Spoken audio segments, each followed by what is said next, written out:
भाई बहनों, जब आप भजन करोगे, घंटे शंख की आवाज को सुनोगे तो उस आवाज में कशिश है। वो शब्द चुंबक है, वो आपको अपनी ओर खींचेगी और जब खिंचाव होगा तो जीवात्मा का फैला हुआ प्रकाश 9 द्वारों से सिमट करके यहाँ 10वें द्वार पर इकट्ठा हो जाएगा। और जैसे ही जीवात्मा का प्रकाश सिमट करके यहाँ इकट्ठा हुआ, तुरंत वो शब्द जीवात्मा को खींच करके इस शरीर से अलग कर देंगे। फिर यही जीवात्मा उसी घंटे शंख की आवाज को पकड़ करके फिर ब्रह्मांडों की सृष्टि। प्रेमी भाई बहनों, ये सूरज चांद सितारों को लांघने के बाद सबसे पहले जो आपको लोक मिलेगा उसे महात्माओं ने शिवलोक कहा। शिवलोक तमोगुणी स्थान है, वहां के मालिक शिव जी हैं, वो पार्वती जी के साथ उस लोक में विराजमान है। चैतन्य धार जो ऊपर से आ रही, जिसे महात्माओं ने गंगा कहा, वह अपना केंद्र बिंदु शिवलोक को बनाती है। इसीलिए शिव जी की जटा में गंगा दर्शाई जाती है। इस लोक में असंख्यों जीवात्माएं रहती और ये सभी जीवात्माएं शिव स्वरूप में मौजूद होती।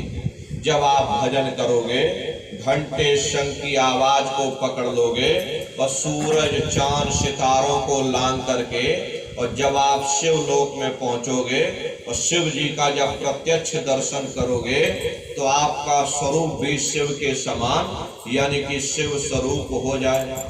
जो शक्तियां शिव जी को प्राप्त होती हैं वही शक्तियां साधक को भी प्राप्त हो जाती हैं। उन शक्तियों को प्राप्त कर लेने के बाद साधक के मन में बड़ा भारी गुमान पैदा हो जाता है। साधक का मन करने लगता है कि किसी को आशीर्वाद दे दिया जाए और किसी को श्राप दे दिया जाए। यदि उस समय पर साधक अपनी शक्तियों का उपयोग कर लेगा, आशीर्वाद और श्राप देने में खर्च कर देगा, फिर ये साधक ऊपर नहीं चढ़ पाएगा। इसीलिए उनको शक्तियां दी भी जाती हैं ताकि ये जीवात्माएं यहीं पर फंसी रहें, ऊपर न जाने। इसीलिए प्रेमी भाई बहनों, ये प्रलोभन दिया जाता है। और शिव जी की शक्तियां प्राप्त कर लेने के बाद साधक अपनी शक्तियों का जहां उपयोग किया वही साधक वहीं का हो करके रह जाएगा, फिर ये ऊपर नहीं चढ़ पाएगा, क्योंकि शक्तियां क्षीण हो जाएगी।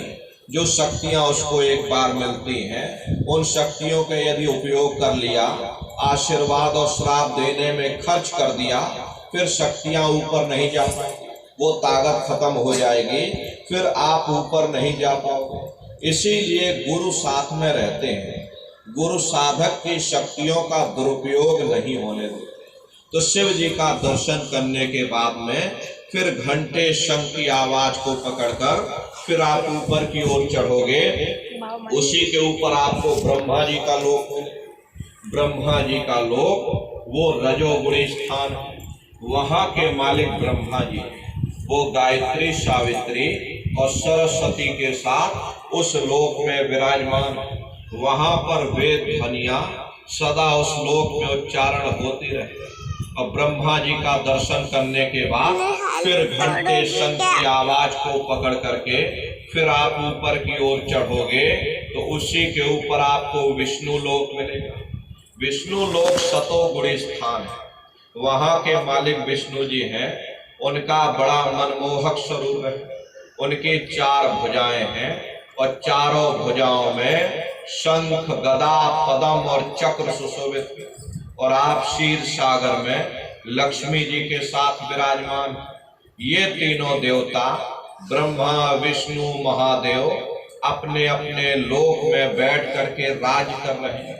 हर एक रचयिता है जो हम जीवों को रचता है, एक है पालनहार जो हम जीवों को पालता है, एक संहार करता है जो जीवों को नष्ट कर देता।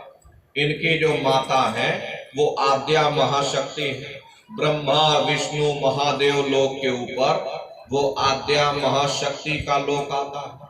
उसी लोक को पार करने के बाद सबसे पहला खंड पड़ता है, या यूं कह लीजिए कि पहला देश पड़ता है, या यूं कह लो कि पहली राजधानी पड़ती है, जिसे महात्माओं ने सहस दल कवल कहा, वो राजधानी है। ये ब्रह्मा विष्णु महादेव के जो लोक हैं उस राजधानी के अंतर्गत आने वाले जिले हैं। जैसे आपके उत्तर प्रदेश की राजधानी लखनऊ है, बाकी सभी जिले हैं। इसी तरह प्रेमी भाई बहनों, वो सहस दल कवल राजधानी, उस राजधानी के जो मालिक हैं वो निरंजन भगवान हैं। ये ब्रह्मा विष्णु महादेव ये निरंजन भगवान के ही पुत्र हैं, और ये आद्या महाशक्ति ये निरंजन भगवान की अर्धांगिनी है, और निरंजन भगवान स्वयं तीनों लोकों के मालिक हैं। इन्हीं को त्रिलोकी नाथ कहा गया। ये वही निरंजन भगवान सत्पुरुष भगवान के सबसे छोटे पुत्र हैं, जिन्होंने तपस्या करके सतलोक के समान राज मांग लिया। जीवात्माओं का छोटा सा भंडार वरदान के रूप में सत्पुरुष भगवान से मांग लिया, और अपने राज्य को बचाए रखने के लिए इन्होंने अपने राज्य में कर्मों का कानून बना दिया, ताकि ये जीवात्माएं यहीं फंसी रहे, कोई ऊपर न जाने पाए। ये वही निरंजन भगवान है। इन्हीं को दुनिया त्रिलोकी नाथ कहती है। हिंदू इन्हीं को परमात्मा कहते हैं, मुसलमान इन्हीं को खुदा कहते हैं, ईसाई उन्हीं को गॉड कहते हैं। प्रेमी भाई बहनों, घंटे शंख की आवाज जो हर इंसान के अंदर गूंज रही है, वो आवाज उन्हीं के मुखार बिंद से हो रही है। निरंजन भगवान का जो स्वरूप है वो ज्योतिष स्वरूप है। हजार बाती की अखंड ज्योति वहां पर बराबर जल रही है। अरे हम आप यहाँ ज्योत जलाते हैं, इस ज्योत में तेल की जरूरत पड़ती है, बाती की जरूरत पड़ती है, लेकिन वो अखंड ज्योति वहां ऐसी जल रही जिसमें न तेल की जरूरत है और न बाती की जरूरत है। पलटू साहब ने जिक्र किया है कि उल्टा कुआ गगन में और तिस्में जरे चिराग, तिस्में जरे चिराग बिना रोगन बिन बाती, और 6 ऋतु 12 मास जगत रहे दिन राती, और सतगुर मिले जो होए ताहि की नजर में आवे, बिन सतगुर नहीं कोई वाह को दर्शावे। वो अखंड ज्योति ऐसी है जिससे पूरा ब्रह्मांड प्रकाशवान हो रहा। न जाने कितने ऋषि मुनि, न जाने कितने पीर पैगंबर औलिया उस ज्योत पर कुर्बान हुए बैठे। प्रेमी भाई बहनों, जितनी भी अवतारी शक्तियां आई, राम आए, राम को वहीं से नीचे उतारा गया। इसीलिए उस देश को अयोध्या नगरी भी कहा जाता है। और जितने देवी देवता ब्रह्मा विष्णु महादेव आदि की उत्पत्ति वहीं से हुई है। अरे गोस्वामी जी महाराज, गोस्वामी जी महाराज, यही गोस्वामी जी महाराज चित्रकूट के बगल में राजापुर गांव, गोस्वामी जी महाराज जब साधना करके वहां पहुंचे, तभी उन्होंने अपनी घट रामायण में लिख दिया कि अति विचित्रता लोक अनेका, रचना अधिक एक तेका। विचित्र विचित्र भांत के वहां लोक बने हुए, एक से बढ़कर एक महल वहां पर बने, जिनकी फर्श पर न जाने कितना सोना चांदी, कितने हीरे और जवाहरात जड़े। वहां के बाग और बगीचों की सुंदरता देखोगे, देखते ही रह जाओगे, उसका वर्णन नहीं किया जा सकता। एक एक वृक्ष की इतनी लंबाई है, एक पेड़ को आप देखोगे लाखों वर्ष आपको लग जाएंगे, लेकिन एक पेड़ की लंबाई पूरी नहीं देख पाओगे। ये फूल पत्ती तो कुछ नहीं है, ये जो संसार है, ऐसे लाखों संसार इकट्ठे कर दिए जाएं, जितनी उसकी लंबाई चौड़ाई होगी उससे 1000 गुना ज्यादा वहां के एक एक फूल की लंबाई चौड़ाई। प्रेमी भाई बहनों, जब साधक वहां खड़े होकर के देखता है, देखता ही रह जाता। ये क्या ईश्वर की लीला, कैसे उसकी कारीगरी है, अनंत उसकी सत्ता है, अनंत ही उसका प्रकाश है। अरे प्रेमी भाई बहनों, उसी आनंद को पा करके बड़े बड़े राजे महाराजाओं ने अपने राजकाज पर ठोकरें मार और जंगलों में जा करके नंगे हो करके नाचने लगे। कितना आनंद, कितनी खुशी। उन साधकों को चढ़ती होगी, ये वही जान सकता, कोई दूसरा इस चीज को नहीं समझ सकता। तो गुरु की दया कृपा से ये जीवात्मा यहाँ पहुंची और यहाँ के धनी का दर्शन किया और फिर शब्द को पकड़ करके, दूसरे मंडल के शब्द को पकड़कर ये जीवात्मा दूसरे मंडल की चढ़ाई करती है। श्याम तज श्वेत को गहना, सुरत को तान धुन सुनना, और बंक के द्वार धस बैठो और त्रिकुटी जाय कर लेना। इसी के ऊपर दूसरा देश आता है जिसे महात्माओं ने त्रिकुटी देश कहा।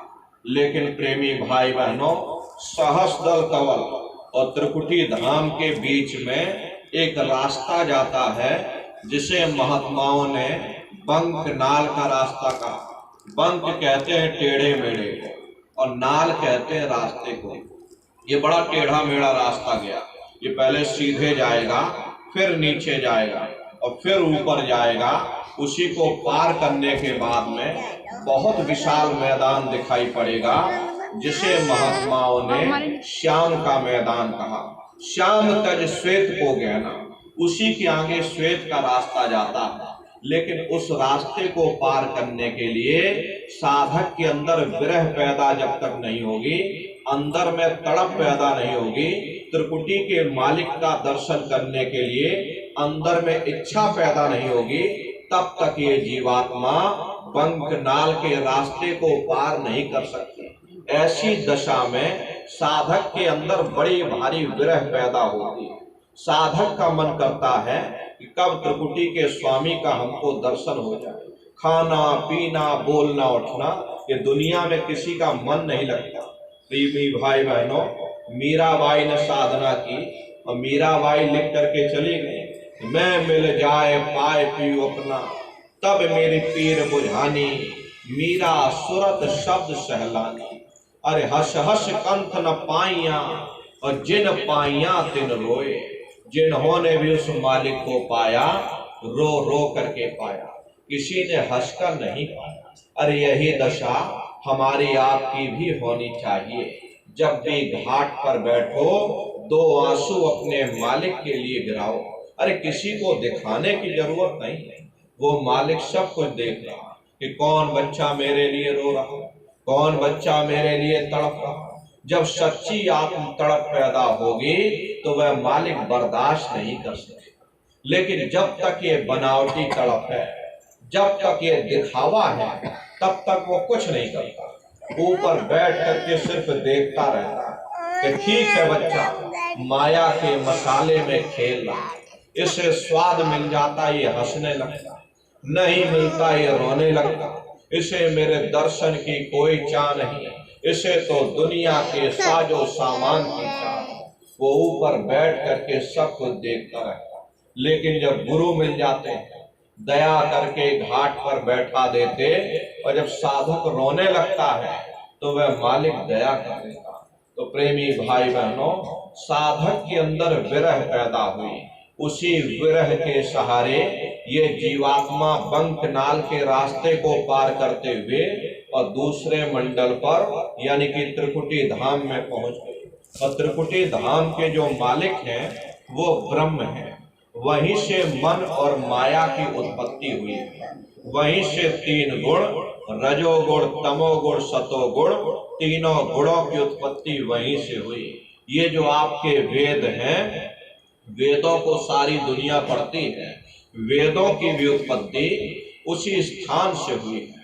अरे महात्मा कहते हैं कि त्रिकुटी महल में विद्या सारा और घनहर गरजे बजे नगारा, लाल वरन सूरज उजियारा। वहां पर दो धुनें, बादलों की गर्जन और मृदंग, दो धुनें उस लोक में बराबर गूंजती रहती है। जैसे पहले स्थान पर घंटे और शंख की आवाज गूंजती है, ऐसे दूसरे स्थान पर बादलों की गर्जन और मृदंग, दो आवाजें उस लोक में बराबर गूंजती रहती है। और ब्रह्म का जो स्वरूप है लाल वरन सूरज उजियारा, ब्रह्म का जो स्वरूप है वो सुबह के लाल सूर्य के समान है। ये सूरज कुछ नहीं है, ऐसे लाखों लाख सूर्य इकट्ठे करोगे तो वहां का एक सूर्य बनेगा। ब्रह्म का जो स्वरूप है वो सुबह के लाल सूर्य के समान है, इसीलिए वहां का पूरा ब्रह्मांड लाल है। जहां तक आपकी निगाह जाएगी ब्रह्म देश में चारों तरफ आपको लाल ही लाल नजर आएगा। अरे मीराबाई जब साधना करके वहां पहुंची तभी मीराबाई ने लिख दिया कि लाली मेरे लाल की जित देखूं उत लाल, और लाली देखन में गई और मैं भी हो गई लाल। वो पूरा ब्रह्मांड ही लाल। तो जितने साधक वहां पहुंच जाते हैं उन सभी को योगेश्वर कहा जाता। जैसे व्यास जी हुए, वशिष्ठ जी हुए, वाल्मीकि जी हुए, इन सब की पहुंच वहीं तक। इसीलिए कहा गया कि वाल्मीकि भय ब्रह्म समाना। जब इनकी जीवात्मा वहां पहुंची और जब इन्होंने ब्रह्म का दर्शन किया